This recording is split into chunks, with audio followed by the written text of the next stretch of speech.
Ադրբեջանի փոխվարչապետը արտահայտել է պատրաստակամությունը Ադրբեջանի վաճառել նավթամթերք։ Հայաստանի կառավարությունը նախնական ուսումնասիրելով դաշտը այն գործարարներին, որոնք մեր գնահատմամբ հակված չեն լինի դրանից քաղաքական ակցիա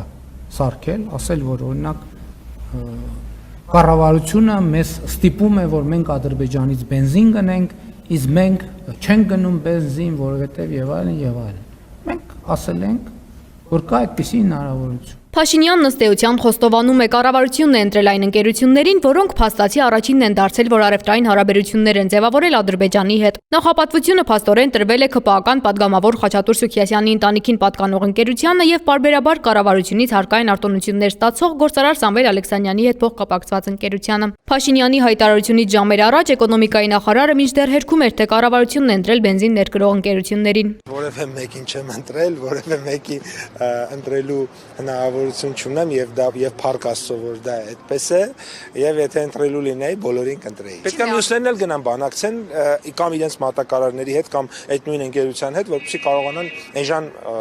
բենզին բերեն, որի շահողը մեր քաղաքացիներն են, որովհետեւ նախորդը ըստ էության մի քանի օրում սպառվեց, վաճառվեց ամբողջությամբ, այսինքն այդ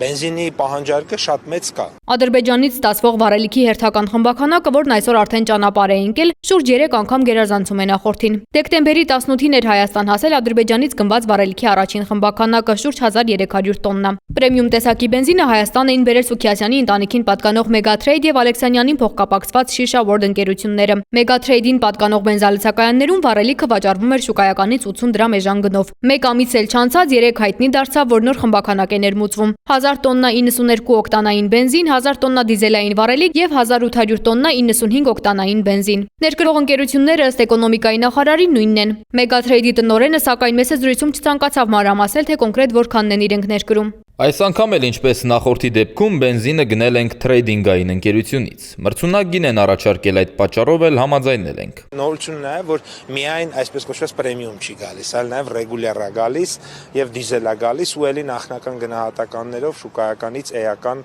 մինչև 80 դրամ էժան է լինել։ Թեև էկոնոմիկայի նախարարը նշում է, որ բենզինը շուրջ 80 դրամով էժան կվաճառվի Հայաստանի շուկայական արժեքից, սակայն իրականում դա դեռ պարզ չէ։ Այս անգամ ներկրող ընկերությունները Վրաստանին նաև տարանցման տուրք պետք է վճարեն, ինչը չէր եղել առաջին խմբականակի ներկրման ժամանակ։ Մեգատրեյդ ընկերության տնօրենի խոսքով այդ տուրքի վճարումը թեև ոչ շոշափելի, սակայն ազդեցություն կարող է ունենալ բենզինի գնի վրա։ Ապրանքը գա, ինքնարժեքային հաշվարկները կանենք, կհասկանանք, որքանով ենք վաճառելու բենզինը։ Բենզինի գնի վրա ազդող այլ գործոններ էլ կան։ Ամենօրյա կտրվածքով միջազգային շուկայական գների փոփոխությունն է կարևոր, արտարժույթի փոփոխությունը ևս։ Բենզինի գնի վրա միայն տարանցման գումարը չի ազդում։ Ինչու է կառավարությունն օգնել Ադրբեջանից համեմատաբար ավելի ցածր գնով բենզին ներկրել միայն այս երկու ընկերություններին, միաժամանակ մրցակցային անհավասար պայմաններ ստեղծելով մյուսների համար։ Իշխանություններն իրենց համար վստահելի ներկրողների են ընտրել, որոնց սեփականատերերը փաստացի դեմ չեն Ադրբեջանի հետ բիզնես անելուն։ Փաշինյանն այս քաղաքականությունը որպես զգուշավորություն է ներկայացրել, ասել դա արդարացված էր։ Միջայլոց ասեմ, բոյկոտի դրսևորում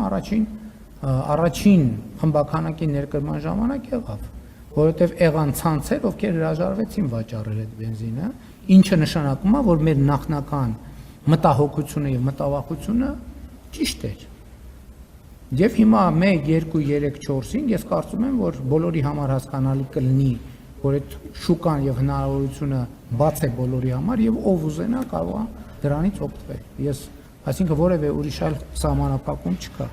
Փաշինյանն ասում է, Ադրբեջանի հետ առևտրային հարաբերությունները վառելիքի ներկրմամբ չեն սահմանափակվելու։ Հիմա անկեղծ ասած տենց պրոցեսներ կան, որ Հայաստանը եւ Ադրբեջանը պոտենցիալ ապրանքների ցանկեր են փոխանակում, թե ինչ ձեռք բերելու եւ ինչ վաճառելու եւ ինչ գնելու հարցում են հետաքրքրված եւ պրոցես գնում է, երբ որ նորություններ կլինեն կիմանանք։ Այսինքն կա քննարկում։ Ես գիտեմ, որ նախնական ապրանքախմբերի ցանկեր են փոխանակվել, դեռևս ուսումնասիրության պրոցես է գնում։ Թե որ ընկերություններն են ապրանքների ցանկերի փոխանակման գործընթացի մեջ ներգրավված, դեռ պարզ չէ։